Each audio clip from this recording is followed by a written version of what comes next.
증인 여인영 사령관하고 23시 6분경에 이제 마지막 통화한 거 그거 여쭤보는 겁니다. 예. 그때 이제 하여튼 뭐 이런저런 얘기가 있다가 도와준다고 하면서 도와달라고 하면서 체포조가 나가 있는데 소재 파악이 안 됩니다. 명단 불러드릴게요. 이렇게 얘기하면서 명단을 불렀다는 거죠. 그렇습니다. 그러니까 그 말은 그 명단이란 거는 체포할 사람이라는 뜻으로 받아들였어요. 예, 저는 그렇게 이해했습니다. 그 다음에 그런데 그리고 나서 이제 계속해서 1조, 2조 뭐 이제 축차 검거 후에 구금시설에 감금 조사할 예정이다. 제일 급한 것이 위치 추적이니까 위치 추적 부탁드립니다. 이렇게 얘기했다는 거죠. 그렇습니다. 그러면 결국 여인영 방첩사령관이 요구한 거는 이 사람들에 대한 위치 추적을 해달라라는 거죠. 그렇습니다.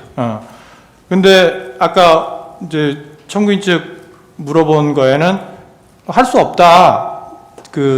위치 추적을 할 수 없다. 이런 식으로 답변을 하셨는데 이게 이제 법적으로 안 된다는 뜻입니까? 아니면 기술적으로 안 된다는 뜻입니까? 아니면 법적으로 안 된다는 뜻입니다. 기술적으로는 가능합니까? 만약에 법적으로 허가를 받고 해야 된다고 하면 할 수 있을 것 같습니다. 국정원에서 독자적으로 할 수 있다는 겁니까? 지금 예전에 국정원이 단독으로 하는 것보다는 저희들이 그 협력센터를 많이 만들어 놓고 있습니다. 저희들 협력센터나 대테러 정보센터 같은 데는 그 수방청에서도 나와 있고 또 일부에는 또 경찰하고도 협업하고 있고 관세청, 가능하다. 방사사 이렇게 여러 기관들하고 다 협업을 하고 있는 부분이 있어요. 센터들이 있습니다. 국정원이 꼭 하지 않더라도 뭐 예를 들면 수방청이나 아니면 경찰청을 통해서 할 수 있는 부분이기 때문에 국정원이 기본적으로 할 수 없다라고 말할 수는 없고 할 수 있는 부분에 있어서 여러 가지 툴은 있으나 그 하는 부분에 있어서는 여러 가지 기본적인 룰이 있다. 이렇게 설명드리는 것이 맞을 것 같습니다. 그러면 위치 추적을 한다는 말은 네. 결국은 휴대폰 위치 추적인 거죠? 제가 직접 해보지 못해서 정확한지는 모르겠습니다. 당연히 그럴 것 같습니다. 그렇다. 그 다음에 그러면 아까 그 메모 좀 띄워주시겠어요? 127호증에인가요? 그 증인이 부관한테 시켜가지고 했다는 메모 있는데 127호증에 이 메모. 이 메모에 이제 그 아래는 1조, 2조 1조, 2조, 뭐죠? 이게 뭐, 축차 검거, 그 다음에 뭐 방첩사, 구금시설의 감금조사. 이거는 이제 증인이 여인영 사령관으로부터 들어서 그렇게 적어 놨다는 거죠, 나중에. 밑에 있는 거 말씀이십니까? 밑에, 예, 그렇습니다. 그리고 그 밑에 보면 검거를 요청, 위치 추적과 이렇게 돼 있어요. 그 마지막에 이제 그 워딩이 마지막으로 끝날 때 위치 추적만으로 끝나는 것이 아니라 그 위치 추적을 하면서 저희들 그 검거를 좀 지원해 주십시오.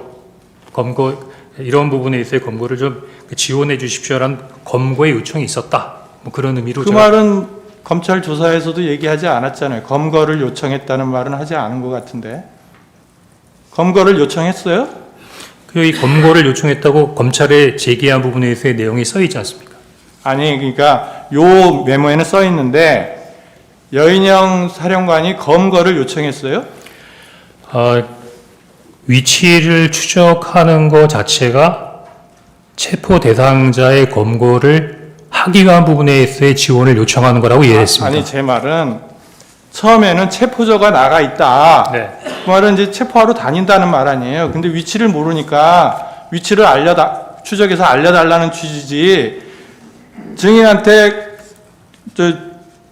체포를 도와달라. 그러니까 말은 체포를 요청. 여기 보면은 체포를 요청, 검거를 요청. 괄호하고 위치 추적과 돼 있어요. 위치 추적보다는 검거를 요청한 것을 또 주안점으로 써놨는데 검거해달라고 여인영 사령관이 굳이 얘기할 필요가 없잖아요. 자기들이 검거하러 나가 있는데 위치정만 받으면 되지 왜 국정원이 체포를 하러 다녀요? 체포할 인원이 있어요? 국정원에?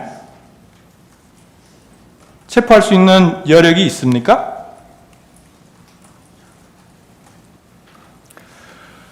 국정원이 수사권이 없기 때문에 그 체포를 할 수 있는 권한이 없죠. 근데 검거를 요청이라는 게 무슨 말이에요? 검거 지원을 요청했으니까 저희들이 직접 예를 들면 저희가 그 범죄 수사권 없더라도 쉽게 말하면 국제 범죄를 할 수 있는 부분이 뭐냐면 저희들이 검거를 지원하고 실적인 부분의 체포는 경찰을 통해서 체포를 하는 부분이 있기 때문에 항상 공조 검거를 할 수 있는 능력은 있습니다. 그러면 거기다가 위치 추적, 그 검거 말하자면 이제 뭐라 그러지? 지원 요청. 지원 예. 이런 식으로 적어놓는 게 맞지 않아요? 예, 근데 그 총리께서도 충격적인 사건이라고 말씀하신 것처럼 저도 깊은 생각을 하면서 적은 것이 아니라 생각되는 대로 그냥 갈겨 쓴 부분이기 때문에 약간 다소 합리적이지 않게 적어놨던 부분 인정하겠습니다. 그러니까 이 말이 그러니까 증인이 이제 어차피 이 메모는 이제 수기로 메모를 하다가 버리고 이제 하여튼 옮겨 쓰라 그러고 밑에는 이제 옮겨 쓴 게 아니고 기억나는 대로 쓴 거잖아요. 그렇습니다. 밑에는.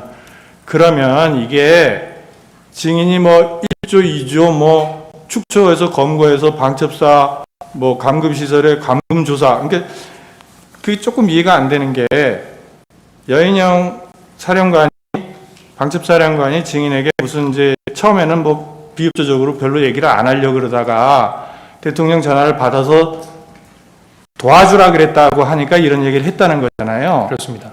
그러면 그래 그러면 이런 명단이 있으니까 이런 명단에 대한 위치 추적을 좀 도와주시오. 이렇게만 하면 되지 굳이 1조, 2조 뭐 이렇게 가가지고 뭐 검거를 해서 차 검거 후에 방첩사 구금시설에 감금해서 조사할 거라는 얘기라든지 이런 얘기를 굳이 왜 할까요?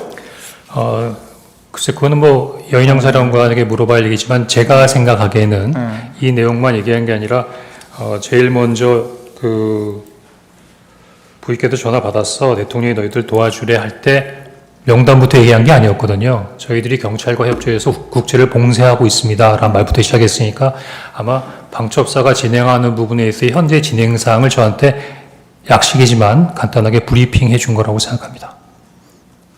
그러면 그런 내용이 검찰에서 진술할 때도 요약이겠지만 물론 하여튼 체포조 나가야 하는데 명단 불러드릴게요 라는 부분이 먼저였고 그 다음에 명단 불러주고 명단 불러주고 난 다음에 그 다음에 계속해서 1조 2조 뭐 축조 뭐 체포 뭐 이렇게 얘기하고 축차 검거 후에 구금시설을 감금할 예정이다. 이거를 나중에 얘기했잖아요. 상황 설명을 먼저 한 게 아니라 이거는 그 명단을 주면서 위치 추적을 해달라라고 하면서 그걸 구체적으로 더 나아가서 얘기한 건데 그 상황 설명이 우리가 지금 이런 여러 명을 체포를 해가지고 검거한 다음에 감금 조사할 거다.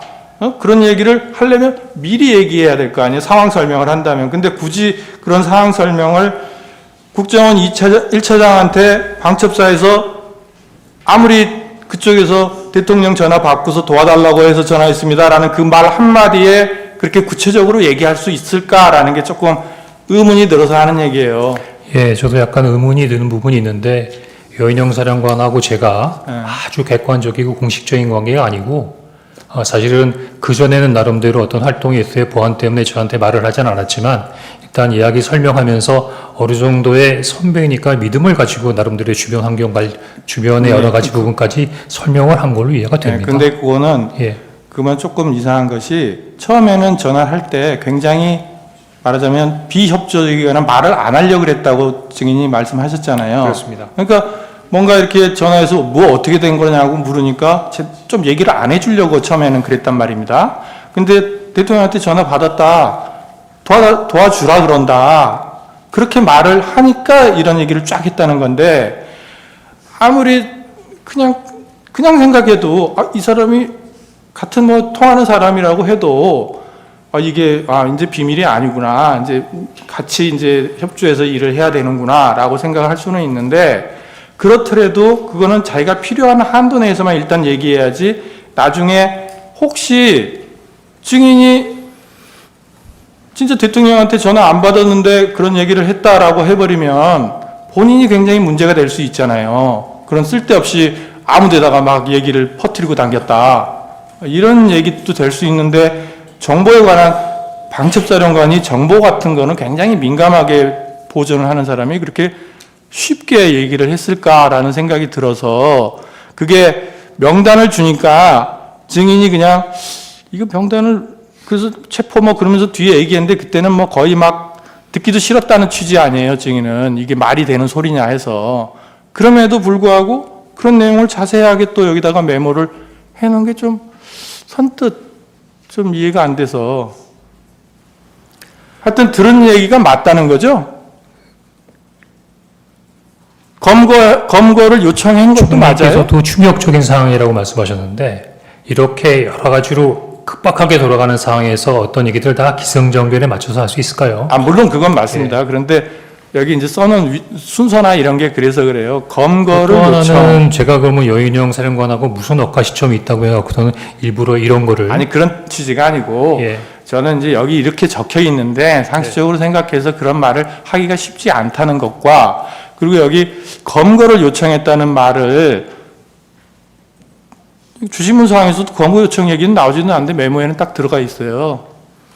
그래서 제가 여쭤보는 거예요. 검거 요청했어요? 위치 추적을 해서 네. 방금 얘기했던 10여 명의 대상자를 검거하겠다는 것 자체가 네. 저는 검거 지원을 요청했다라고 그럼 검거 지원 요청이라고 안 쓰고 왜 검거 요청이라고 썼어요?